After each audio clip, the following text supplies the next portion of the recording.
Hommage aujourd'hui à la Cité de la Culture à Lina Ben Mhenni et un grand public s'est rendu à la Cité de la Culture pour cet anniversaire de commémoration de Lina Ben Mhenni. Également une activité du côté de 32 bis à Tunis. Bruno Hadji est en train de rencontrer le public à l'instant. Et puis au Central Tunis également, poétrie, une rencontre autour de la poterie et de Moknine. Du côté de Hammamsous, demain un événement qui sera un hommage à Ouled Ahmed grâce à une traduction de Ayman Hassan qui a réalisé plusieurs travaux de traduction récemment, qui est poète, qui est universitaire, que nous connaissons tous et qui va présenter son ouvrage Brouillon de patrie, une traduction réalisée en avril 2021 des travaux de Ouled Ahmed. Avec nous en direct au téléphone, Ayman Hassan. Bonjour Ayman. Bonjour cher Hatem. Bienvenue parmi nous. Donc, Brouillon de patrie, ce sera demain à 11h à Hammamsous.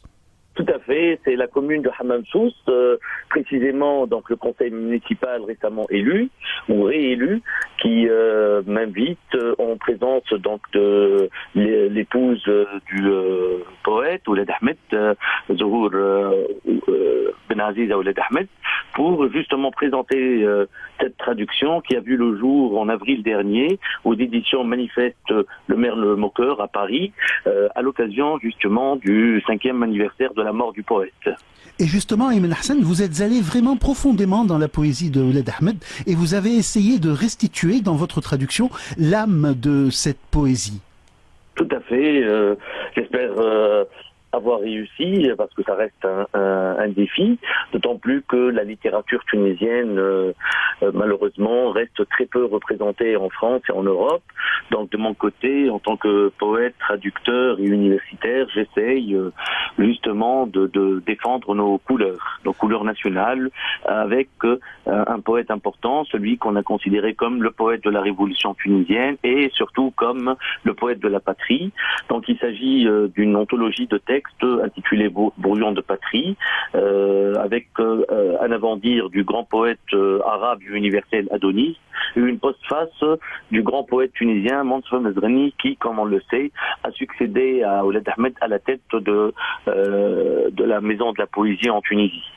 Tout à fait. Et par ailleurs, vous êtes, Ayman Hassan, le traducteur de Adonis, et c'est une relation... C'est une relation vraiment très très solide qui a été construite entre vous deux. Tout à fait, c'est une relation solide qui va de livre en livre, de texte en texte, et je peux l'annoncer, puisque le livre, on a fait signer hier le contrat, je publie aux éditions Mohamed Ali Asfax un ouvrage qui s'intitule Le nouveau bruit du temps, essai sur Adonis. Donc il s'agira d'un essai sur Adonis avec des textes inédits du grand poète, des textes que le public arabe et français ne connaissent pas, puisqu'il s'agit d'allocutions qu'il a prononcées lorsqu'il a reçu le prix Remarque en Allemagne, ou lorsqu'il a été nommé docteur honoris causa de l'Université de Jérusalem, ou encore des textes sur le défunt Salah Titi, le grand poète libanais, le compatriote et ami de Adonis, ou encore un texte hommage au grand peintre kurde installé à Paris, Simat. Voilà, donc Adonis, c'est, comme on le sait, est un grand poète, grand penseur, et avec Ouled Ahmed, il nous accompagne, il rend hommage à la littérature tunisienne. Un autre grand auteur vous a accompagné dès le début, d'ailleurs, Ayman Hassan. Il s'agit de Cioran, le philosophe, le penseur roumain. Vous continuez à travailler sur lui de temps en temps ? Oui, je continue de travailler sur Cioran. D'ailleurs, je prépare un travail de recherche académique sur l'auteur d'Histoire et Utopie et des syllogismes de l'amertume. Et c'est bien que vous évoquiez Cioran, parce que dans Ouled Ahmed, dans la poésie et la prose d'Ouled Ahmed, il y a ce que Cioran aimait, à savoir l'humour et l'ironie. Et la force de Ouled Ahmed, et c'est pour cela qu'il inquiétait les islamistes, c'est pour ça qu'il était considéré comme un opposant politique sous Bourguiba et Ben Ali, et même sur son lit de mort, Ouled Ahmed a lutté contre la mort et contre la maladie, contre le cancer qu'il a eu, par la poésie et par justement cet humour qui est le sien. Ce sont d'ailleurs des poèmes que vous avez inclus dans cette anthologie Brouillon de patrie. Tout à fait, tout à fait. Donc, à vrai dire, le projet Brouillon de patrie est né il y a quelques années déjà, donc du vivant d'Ouled Ahmed.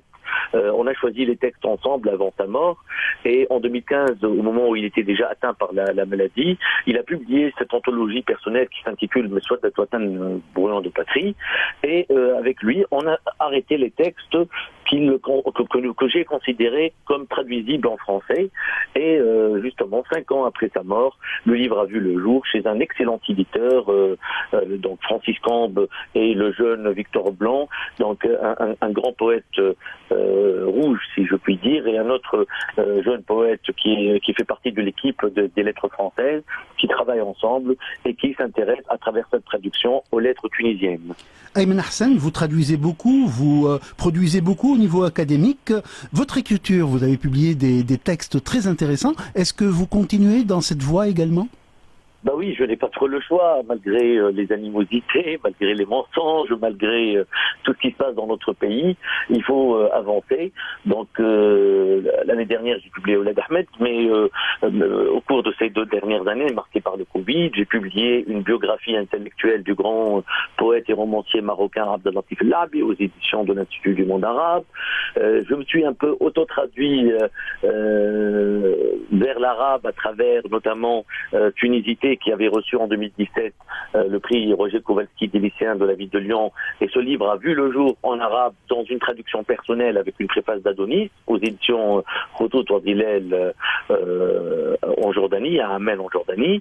Mon amie, la grande avocate, nouvelliste et poétesse Kena Abed a traduit mon livre Le retour des assassins, Aoudet al-Hachachine, et pour ce livre j'ai écrit une préface inédite en arabe, parce que j'écris aussi en arabe, et laquelle préface est dédiée à la mémoire, puisque vous en parliez, cher Hatem, à la mémoire de Lina Ben Mhenni, donc qui incarne à mes yeux la jeunesse tunisienne, la splendeur de la jeunesse tunisienne. Il y a une autre figure, Feu Hedi Bakouche, qui était politique, mais qui était aussi un historien de la Tunisie. Et donc, à travers ce texte, je rends hommage à 2 générations différentes de cette Tunisie tant chère à mon cœur.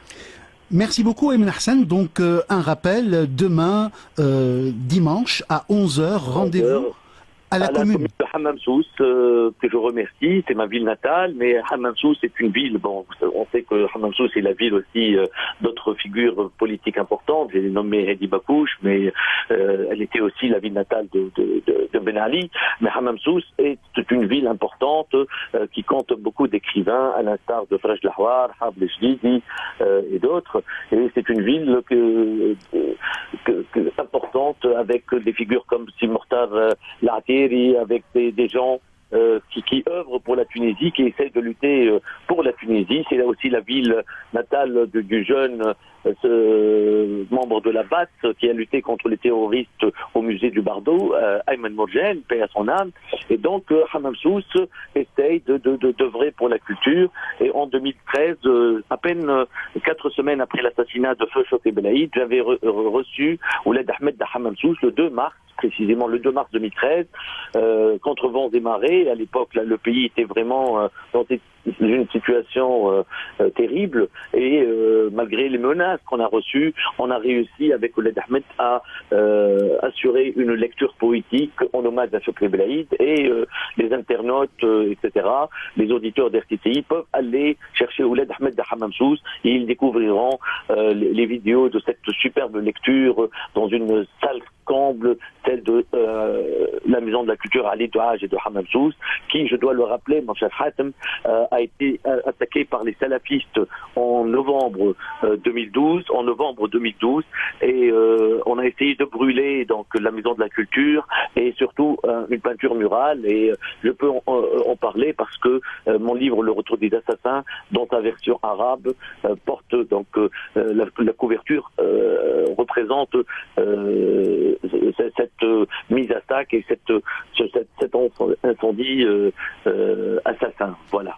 Merci beaucoup Ayman Hassan. Donc Lina Ben Mhenni à la Cité de la Culture, Ouled Ahmed à la commune de Hammam Sousse. Le devoir de mémoire se porte bien, et c'est tant mieux que pour nous tous, justement, que de honorer la mémoire de ces martyrs véritables. Tout à fait. fait. Si vous me permettez un dernier mot, je disais tout à l'heure que la littérature tunisienne est quasiment absente à l'étranger. Il faut aller voir, que ce soit à la FNAC ou dans les librairies françaises et surtout parisiennes. Et cela est dû malheureusement à l'absence de l'implication du ministère de la Culture, des instances telles que le Centre national de traduction. Je le dis parce que c'est terrible pour moi. Il y a plus de 3 ans, j'ai remis ma copie de la traduction d'un autre excellent poète tunisien, à savoir Fatih El-Nasri, qui devait paraître donc il y a 3 ans déjà aux éditions du Centre national de traduction, et le livre n'a pas encore vu le jour, n'a pas toujours vu le jour. Et je me pose des questions. Où va la littérature tunisienne? Que font les instances? Et c'est des points d'interrogation auxquels il faut réfléchir, et nous attendons des réponses. Voilà, tout simplement, Hatem. Merci beaucoup, Ayman Hassan. Notons que cette semaine est véritablement une semaine de la librairie du côté de Tunis, avec le retour de la librairie El Mouaz qui a rouvert ses portes. Félicitations. Oui, cet incendie nous a beaucoup affectés, et nous pensons à la famille d'El Mouaz. Moi, grâce à RTCI, il y a une vingtaine d'années, j'étais jeune lycéen à Hamamsous, et je suivais assidûment les mercredis un peu littéraires, et j'avais répondu à un certain nombre de questions, et finalement j'ai reçu un bon d'achat donc à Al-Mouaz. Donc c'est un endroit qui m'est cher. J'avais présenté un ami à Al-Mouaz qui est Mohamed Reza Belhamoud à l'époque, en 2014, je crois, si mes souvenirs sont bons, à l'occasion de la parution du 25e hiver. Et donc moi j'aime les librairies en tant que telles. Demain par exemple à Hamamsous, c'est le libraire un libraire donc de Hamamsous, Sidi Habib Ben Amol, qui a pris sur lui le soin de ramener ce livre de France et de négocier un prix pour les Tunisiens, parce que 10 euros, ce n'est pas possible en Tunisie, ça fera 33 dinars et quelques. Non, pour les Tunisiens, le livre coûtera à peine 15 ou 20 dinars, je ne sais pas exactement, mais en tout cas, il est à moitié prix pour les lecteurs tunisiens. Merci beaucoup, Ayman Hassan. Donc, tous nos vœux de succès pour ce rendez-vous demain autour de Brouillon de Patrie, votre traduction de l'anthologie Oulad Ahmed, un ouvrage paru aux éditions Le Manifeste, le Merle Moqueur, en France, en avril